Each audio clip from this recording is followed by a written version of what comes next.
you don't see 6-0 against a team very often. What was just good about this matchup for y'all, do you feel like? I think we just matched up well against them all season. We played them with different lineups, with different guys in and out of the lineup. And I think from an execution standpoint, we just executed really well 6 times. How did you guys mentally turn the page after everything that happened in Tuesday's game? I watched some Netflix. I was watching Martin last night. It was pretty funny. Sometimes you just gotta do what makes you happy. Play with my son, play with my dog, kick it with my wife, work out, get a lift in, and get ready for the next game. But I think for all of us, it was just understanding that when we lost a golden opportunity to a good team twice, and we still had another golden opportunity in front of us to try to take advantage and give ourselves a chance to be in the playoffs. And last time y'all made the playoffs a couple of years ago, most of the guys, that was their first or second time ever, being in the playoffs. How different are y'all now compared to that team that played Phoenix a couple of years ago?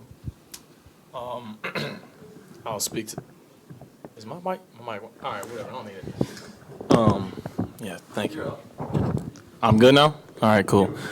Okay. Anyway, so I think that last team, we were just happy to be in the playoffs. If, at least from my perspective, I don't know about CJ, I can't really speak for him, but I know for us, we were happy to be in the playoffs. And that, earlier run in my rookie year, this year we're trying to make a run. And, I just think we're just way more experienced and have just gone through a lot more as a group, and we're just prepared to make a run.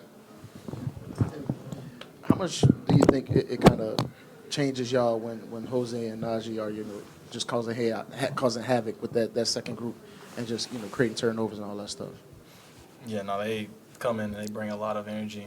They up the pressure of the game, change the tempo, and, they just, really hype us up as a team. And, their contributions, sometimes the stat sheet might not show it, but you can feel it throughout the team. And so I'm just really proud of Naji going through those. He went through like a 3-game stretch of not playing and then coming in and just being ready when his number was called. So that's just him.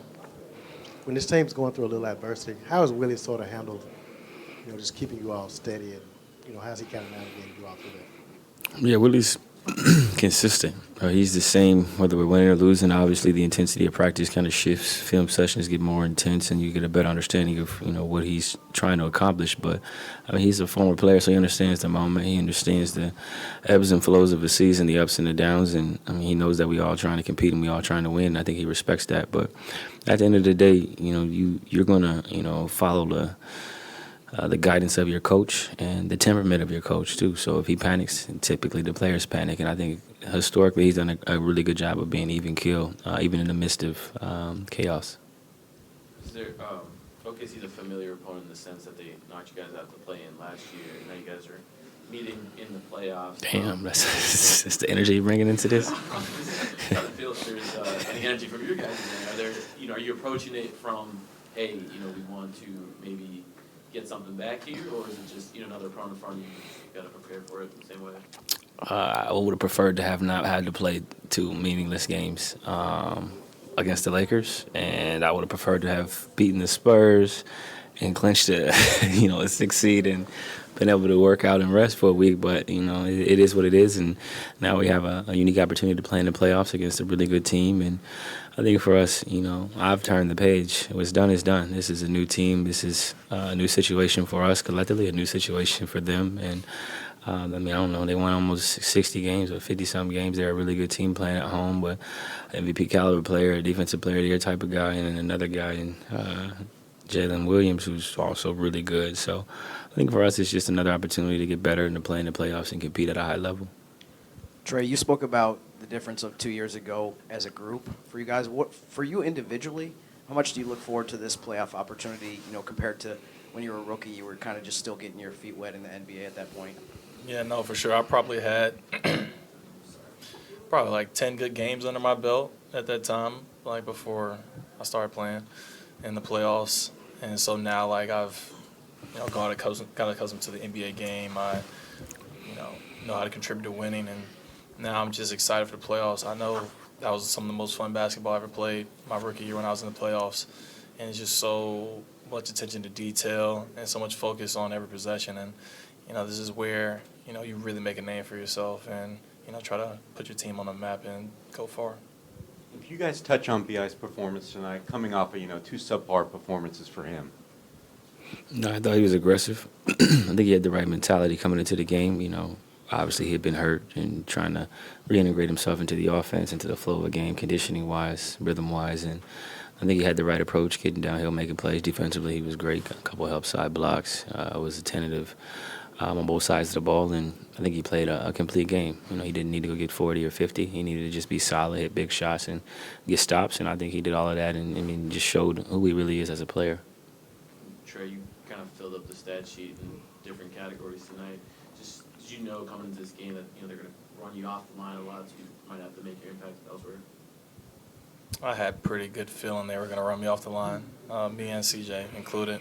Just listening to their, post-practice pressers, their main focus was running guys off the line. And so for me, it was just playing the game and, making right decisions, with spacing, driving towards CJ's side. A lot of times you're going to have a lot of space, and after that, just making a read after that. So I think that was what was helpful for me.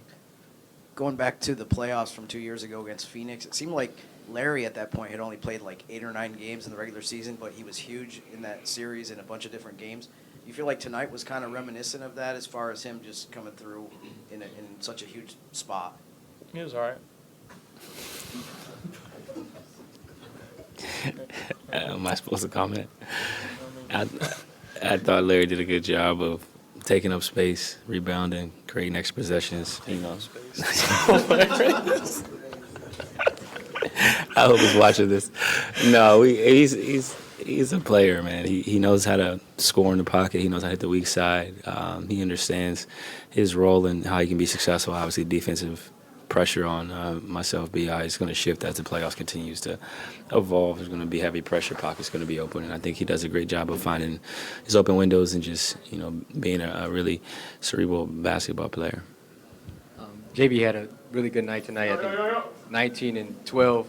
Can you talk about him not getting all the minutes that he probably should get sometimes? And It's about that time. yeah. Also, Last question. What episode of Martin were you watching? I started from the beginning. So I went through, I watched I was on the table last night with my guy getting some work.